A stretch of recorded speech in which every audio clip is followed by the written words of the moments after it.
1 Jean 1,9. Rapidement, lisons ça. Entretenons la relation avec le Seigneur. Le problème du péché a été traité. La confession, le repenti, enfant de Dieu. Est-ce que tu comprends? Alors frère. 1 Jean 29. Yes. Si nous confessons nos péchés. C'est quoi confesser? C'est déclarer. Parler. Faire sortir le mal qu'on a à l'intérieur et le dire. Je sais, tu vas me dire, il faut choisir à qui se confier. Je suis d'accord, les gens qui le bénissent. Toi-même, mais tu d'abord dis d'être confié, ils sont confiés. Parce que souvent on demande aux autres ce qu'on n'est pas nous-mêmes.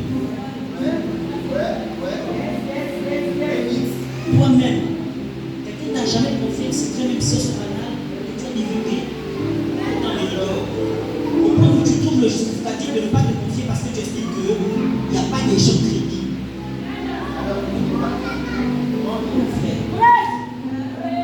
Si nous confessons nos péchés, il est fidèle et juste pour nous les pardonner et pour nous. Fidèle, ça veut dire peu importe les circonstances et les situations, Dieu reste capable de pardonner.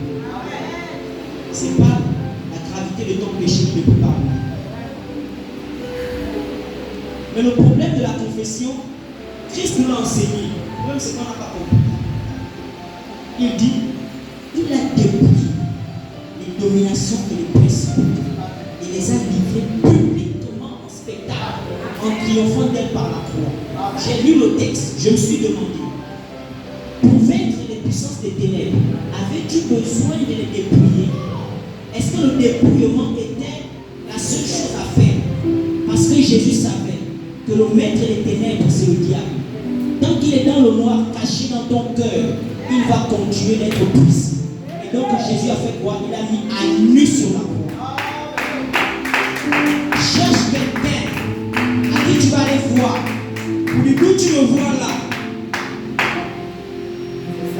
À l'âge de 9 ans, on a laissé les enfants dans la maison. Les parents étaient partis au travail. Moi j'ai joué avec le bouquet. Il y avait le mosquito. J'ai vu le feu dans la maison, ça s'est brûlé. Toute la maison s'est calcinée. J'ai accusé un coup sur lui à 9 ans. Et j'ai dit, le coup est venu lui donner l'électricité alors que c'était mort. Plus de 30 ans après, je sens que je vais avancer. J'ai dit ça. Moi je fais ça.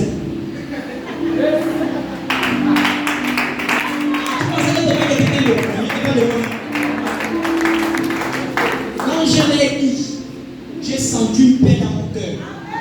En ce que tu veux penser de moi, tu n'es pas mon objectif. Mon but, c'est aussi.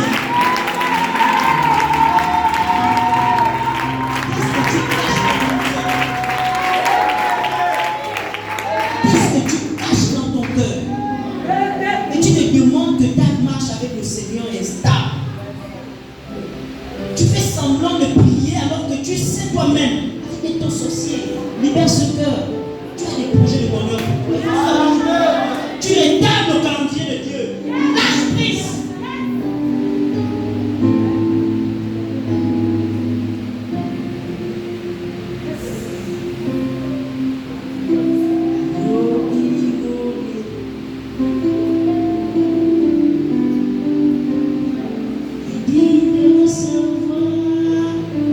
C'est lui qui a traité le problème du péché. L'agneau.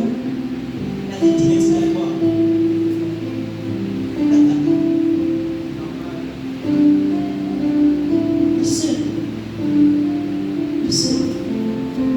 Il y a 5 ans, quand tu ne pouvais pas être avec moi, tu es venu ici, tout le culte nous a de froisser.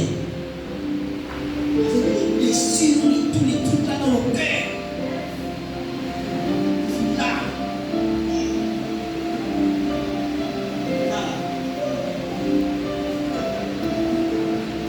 Même le manque d'argent ne peut plus attirer.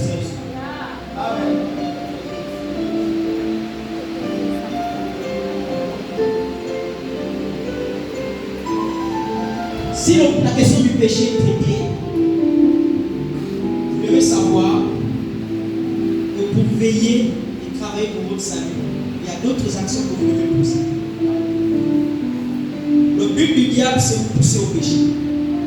Dans sa malice, il fait un certain nombre de choses.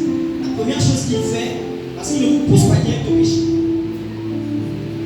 Il faut savoir qu'il ne le fait pas contre votre gré. Il vous amène à adhérer à son plan. Et vous faites la chose sous ses instructions. La première chose qu'il attaque, c'est votre vie de prière. Merci Dieu parce que tu m'as donné une intercesseuse.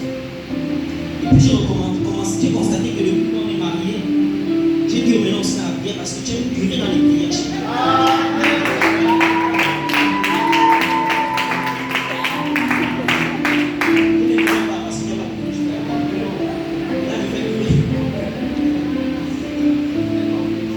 Il attaque votre vie de prière, mais une douleur.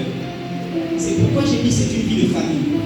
Quand on sent qu'on a du mal à avoir une véritable vie de prière, cherchez des compagnons de feu. J'appelle devant le couple Yungo. Le mari au Russie, la femme au Bendo. Allez, appel vidéo, je veux compris. Au téléphone au prix. Ça me chauffe. Parce que la vie chrétienne, on a dit que c'est une vie d'ensemble. Comme si j'ai un problème, je vais rester isolé. Je vais vers quelqu'un qui peut m'aider à relever de ma situation. Vous devez avoir une vie de méditation. Parce que si vous n'avez pas de vie de méditation,